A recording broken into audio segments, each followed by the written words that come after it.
नमस्कार राधे राधे। सर्वप्रथम सकलेर काछे क्षमा चेये निচ্ছি कारण अनेक दिन जाबत आमी कोनो ब्लग आपलोड करिनी। ओई जे कथाय बोले विपद की बोले कये आसे, सत्यि विपद बोले कये आसे ना। विपद आसार एक सेकेंड आगेও আমরা বুঝতে পারি না যে জীবনে এত বড় একটা বিপদ আসতে চলেছে। নদী পেরিয়ে রিজুকে তখন ক্রিকেটে নিয়ে যাচ্ছিলাম, তখনও বুঝতে পারিনি যে এত বড় একটা বিপদ আসতে চলেছে। এই দিনটি ছিল শনিবার। অন্য দিনের মতন এই দিনকেও রিজুর প্র্যাকটিসের ভিডিওগুলো আমি একটু ফ্রেমবন্দি করছিলাম, পরে যাতে ভিডিওগুলি দেখে ওর ভুলভ্রান্তিটা বুঝতে পারে সেই কারণেই ভিডিওগুলি করে রাখি।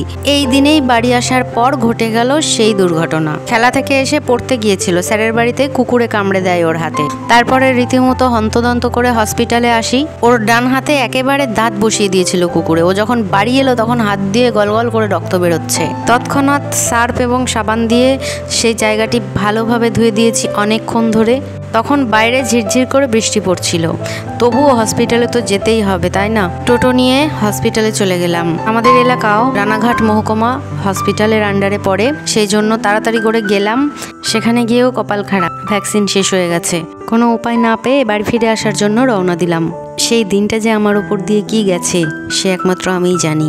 যে কাকা টোটো চালাচ্ছেন উনি আমার বাড়ির পাশেই থাকেন। বিপদে আপদে ওনাকে যখনই আমরা ডাকি, ওনার হাতে কাজ থাকুক না থাকুক উনি কিন্তু চলে আসেন। সত্যি কথা বলতে কি, পাড়ার মানুষ বিপদে আপদে আমার যেভাবে পাশে এসে দাঁড়ায় অতটা আমার বাড়ির মানুষও করে না আমার জন্য। দুপুরে পনিরের তরকারি করেছিলাম, সেইভাবে খাওয়া দাওয়া হয়নি, তাই রাতে ভাবলাম একদম শুকনো শুকনো করে ঘি দিয়ে গোটা পরোটা ভেজে দিই। এটা পরের দিন সকালবেলা। আমরা তখন হবিবপুরে যাব রিজুকে ভ্যাকসিন দিতে, আর আগের দিন রাতেই মা এসেছিল, সেটা তো দেখানো হয়নি। জাতীয় সড়ক ধরে আমরা যাচ্ছিলাম হবিবপুরের সরকারি হসপিটালে। ওই হসপিটালে পশুতে কামড়ালে আঁচড়ালে সেখানে ওই ট্রিটমেন্ট করা হয়। যাওয়ার সময় বিন্দুমাত্র বুঝতে পারিনি, কিন্তু সেখানে যাওয়ার পর বুঝলাম কতটা ভোগান্তি হয়। প্রথমে আউটডোরের লাইন দিয়ে টিকিট করাতে হয়। এখানে যারা লাইনে দাঁড়িয়ে আছে তাদের মধ্যে কাউকে বিড়ালে কামড়েছে বা আঁচড়েছে, নয়তো কুকুরে কামড়েছে বা আঁচড়েছে। টিকিট করানোর পর ডাক্তার কখন আসবে তার জন্য ডাক্তারের রুমের সামনে আমরা অপেক্ষা করছিলাম। ডাক্তার দেখানোর পর আবার আউটডোরে লাইন দিলাম। সেখান থেকে বলল জেরক্স করে আনতে এবং একটা সিরিঞ্জ কিনে আনতে। আবার গিয়ে সিরিঞ্জ কিনে আনলাম, আধার কার্ড জেরক্স করে আনলাম, এনে আবার আউটডোরের লাইনে দাঁড়াতে হলো। সেখানে সেগুলো জমা নিয়ে নিল এবং অপেক্ষা করতে বলল। সব ফর্মালিটিস কমপ্লিট করার পর লাইন দিয়ে এবার ভ্যাকসিনটা নেওয়ার পালা। রিজু ভ্যাকসিন নিচ্ছে, ওর এসব ভয় লাগে না। আমার একটু ভয় লাগছিল, ও নিজে ভ্যাকসিন নিয়ে নিল। আসলে ও বুঝে গেছে নিজের জীবনের লড়াই নিজেকেই লড়তে হয়। ভ্যাকসিন দেওয়ার পর টোটোতে বসে আছি বাড়ি ফিরবো বলে। ও আর কি বলছে আমার হাতে একটু ব্যথা লাগেনি, লড়াইটা নিজেকেই লড়তে হবে। তারপরে বাড়ি এলাম। বাড়ি আসার পর মা পরোটা আর ঘুগনি করে রেখেছিল। সেই দিনই সন্ধ্যাবেলায় ভেজ নুডলস বানিয়েছিল মা আসলে রান্নাঘর থেকে আমি কদিন ছুটি পাই। এটা পরদিন সকালবেলা আমি, বোন, রিজু সবাই মিলে যাচ্ছিলাম একটা কাজে। আমাদের বাড়ির থেকে বেশ খানিকটা দূর, কিন্তু কি করব, দরকার থাকলে তো যেতেই হবে।